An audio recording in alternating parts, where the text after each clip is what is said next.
Alhamdulillah, kita pada pagi ini berkesempatan untuk menziarahi satu tempat makam yang mulia, salah seorang daripada wali Allah yang bernama Muhammad Al-Bahlul. Sebenarnya Muhammad Al-Bahlul ini adalah seorang wali Allah yang masyhur. Dia adalah abang kepada Khalifah Harun Ar-Rashid. Tetapi perkataan Bahlul juga sudah begitu masyhur di negara kita, Singapura, Malaysia, Indonesia. Cuma cara penggunaannya itu agak berbeza.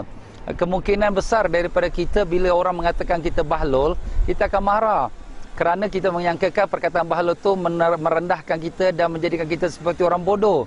Tetapi sebenarnya bahlul ini adalah nama wali Allah yang sekarang kita menziarahinya.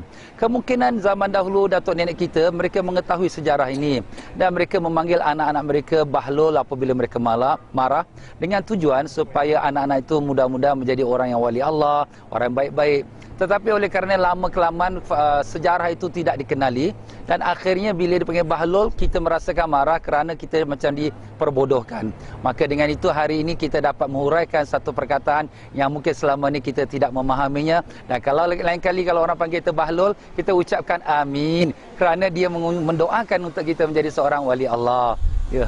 Satu masa Harun Ar-Rashid dengan isteri Siti Zubaidah lalu depan bahlul yang sedang membuat rumah daripada tanah liat. Maka bertanyalah Harun Rashid, "Hai Bahlul, kau buat apa?" Bahlul kata, "Aku sedang buat rumah syurga." Maka isterinya Siti Zubaidah kata, "Boleh aku beli?" Bahlul kata, "Boleh." "Berapa?" 10 dirham.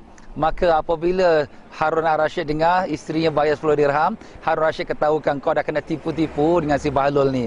Tetapi pada malam itu Harun Ar-Rashid dia mimpi bahawa satu rumah besar, cantik dan dia tertulis Siti Zubaidah. Maka Harun Ar-Rashid nak masuk rumah itu, pengawal kata tak boleh. Kata Harun Ar-Rashid, "Ni rumah isteri aku." "Yalah, isteri kau tapi bukan rumah kau." Maka Harun Ar-Rashid bila bangun pagi dia pun kelang kabut cari Bahlul. "Bahlul, aku nak beli rumah kau."